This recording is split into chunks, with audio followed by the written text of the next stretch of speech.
All right, guys, I'm going to show you how to look at regression using dummy-coded variables. This is not very complicated. So this data set is really something I just use to make things up. So I'm just going to look at the fact that I have these dummy-coded variables here where everybody coded as a 1 is in a specific group that I'm interested in.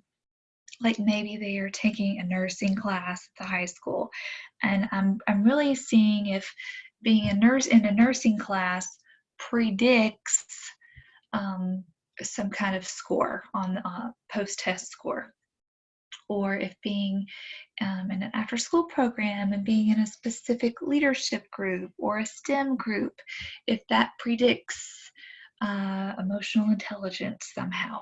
Okay, so there's different ways of doing something like that. In essence, like in the simplest way to do something like that is just a t-test to compare the groups, the treatment group to the control group. But if you're watching this video, there's something special going on because sometimes you like the groups overlap. It's not a simple comparison. You can't just compare 3 or 4 programs or 2 programs.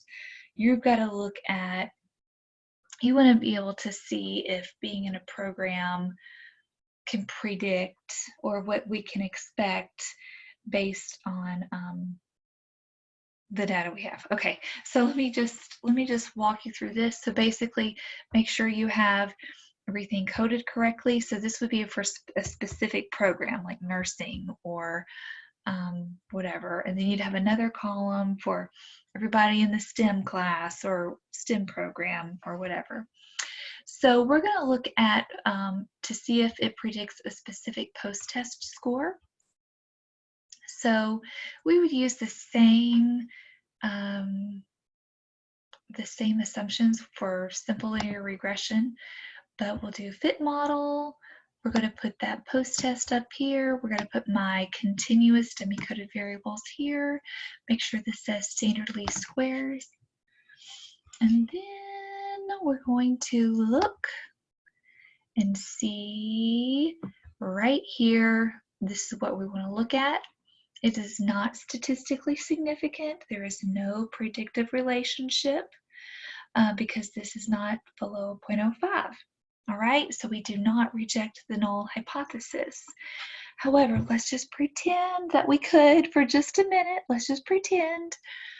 And what this means is that if you were coded as a 1, then that means your expected score is 6.5 units less than it would be if you were a 0.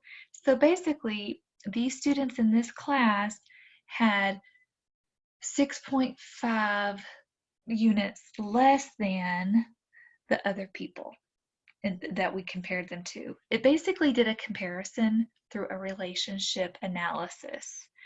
All right, so that's what this negative 6.5 means. So if you were coded a 1, if you were in that program, your expected score on your dependent variable is 6.51 units less than what it would be than if you were coded as a 0. Now you could also look at, kind of right click, columns, standard beta. This number right here, remember, is the standardized beta, and you can think about all of this the same way, except that this is in standard deviations. So if you were coded as a 1, your score compared to everyone else would be negative 0.33 units less than in standard deviations everyone else in the group. So when you present your table, you usually report standardized beta as well. And I'd have to look at my notes. I forget if that's the Greek beta or the other one, but you'll have to review plain old simple linear regression and look at that. All right, so one thing I want you to see is that basically this did the same thing a t-test would do. So like, watch this. If we did a simple t-test, look at this, and I just used, you see, look at this. All the control group here I coded as 0, and the treatment group I coded as 1. So now if I just use the control group as, if I just put this in as my group nominal variable and look at the post-test, watch this. Watch, it's so cool. Basically what it does is it does the same thing. Like this number, that's the same t that was in the parameter estimates. Hey, look at this. This is actually showing the difference between being a 1 and a 0, between a control group and treatment group. It's 6.51 units. And look, this is what the p-value was. So it's really kind of showing you the same thing, because here's the deal. The test of differences and test of relationships are really kind of doing the same thing mathematically in the background. It's just kind of how we pose our research questions.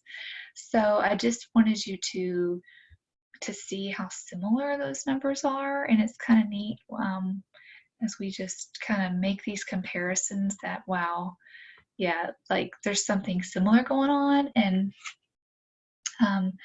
anyways, I think what's going to be neat when you guys do this, you'll be able to see all of these unstandardized beta weights, and you'll be able to see which programs show the biggest differences and which programs are significant, and then which ones are the biggest. Like that's going to be what's insightful about your analysis when you start comparing these among the programs.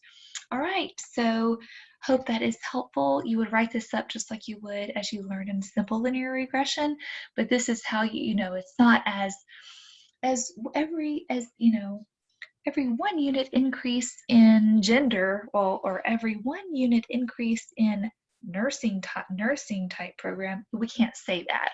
So we instead say if you are coded as a 1 in the nursing program, that means your expected score would be 6.51 units less than the comparison group.